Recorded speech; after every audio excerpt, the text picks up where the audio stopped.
সময় যে মানুষটার একটা কেক বানাতে ৩-৪ ঘন্টা সময় লাগতো, বাট এখন ইনশাল্লাহ ১-১.৫ ঘন্টার মধ্যে কেকটা করতে পারছি। এই চ্যালেঞ্জ নিয়ে এসেছি। হ্যালো এভরিওয়ান, আসসালামু আলাইকুম। আশা করি সবাই অনেক অনেক বেশি ভালো আছো। আজ অনেকদিন পর একটা টিউটোরিয়াল নিয়ে আসলাম। এই কেকটা যে আপুটা অর্ডার করেছিল উনি আমার রেগুলার ক্লায়েন্ট, তাকে এই মুহূর্তে ফ্রিয়ে দেওয়া সম্ভব ছিল না, যেহেতু তার এমার্জেন্সি কেকটা দরকার ছিল।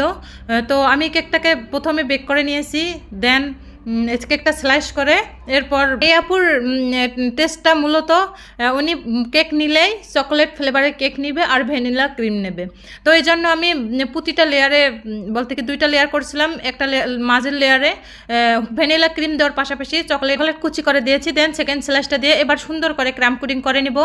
আর ক্রাম কুডিং করার পর অবশ্যই 10 থেকে 15 মিনিট অবশ্যই ফ্রিজিং করে রাখতে হবে, দেন পরবর্তীতে ডেকোরেশনটা সুন্দর আসে।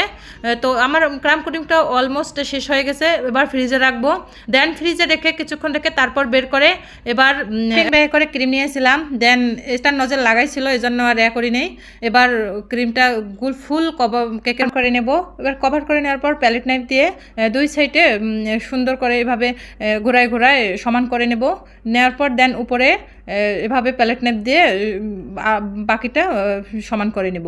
সমান করে নেওয়ার পর এবার একটা স্ক্রাপার নিয়ে সুন্দর করে ফিনিশিংটা দিয়ে নেব উপর নিচ সবখানে। ফিনিশিং দেওয়া হয়ে গেলে অবশ্যই আমরা যে কাজটি করব সেটা হচ্ছে বোর্ডটা ক্লিন করা, কারণ যেহেতু আমরা ভিডিও শ্যুট করি আমাদের এই ভিডিওগুলো সবাই দেখে অলমোস্ট কম বেশি, এজন্য অবশ্যই ক্লিন অ্যান্ড ক্লিয়ার থাকা অবশ্যই জরুরি। এবার আমি একটা পাইপিং ব্যাগে অর্থাৎ রোজ নজেল নিয়ে সেট করে নিয়েছিলাম, আর এক সাইড দিয়ে আমি এভাবে নেভি ব্লু কালার দিয়ে নিয়েছিলাম। এর কারণে এই ডিজাইনটা আসতেছে সুন্দরভাবে। এভাবে পাইপিং করে নিলে দেখবেন সুন্দর একটা ডিজাইন আসে, ঢেউ ঢেউ অনেক সুন্দর লাগতেছিল আসলে সামনাসামনি দেখতে। জানি না ভিডিওতে কেমন লাগতেছে। তো এবার দেওয়ার পর আমি আগেই কিছু রোজ করে নিয়েছিলাম, এবার রোজগুলো একটা একটা করে দেন মাঝখান বরাবর বসাই দেব। এবার রোজগুলো একটু দোলা লাগছে, মাঝের জন্য ক্রিম আমি পাইপ করে নিয়েছিলাম। তো এবার 3 সাইডে 3টা রোজ দিয়ে দেবো এভাবে। আর রোজগুলো দেওয়ার পর কেন জানি মাঝে মাঝে একটু ফাঁকা ফাঁকা লাগতেছিল, এই জন্য পরবর্তীতে আমি পাইপিং ব্যাগে করে গ্রিন কালারের ক্রিম নিয়ে একটু পাতা করে নিয়েছিলাম। দেন কেকটা দেখতে মানে পাতাগুলো দেওয়ার পর অনেক সুন্দর লাগতেছিল কেকটা দেখতে। তো তারপর আমি এখানে স্টার নজেল নিয়েছি, যেটা দিয়ে এভাবে আমি নিচে বর্ডার দিয়ে দিচ্ছি। আর নিচে বর্ডারটা দেওয়ার পর কেকটা দেখতে অনেক সুন্দর লাগতেছিল।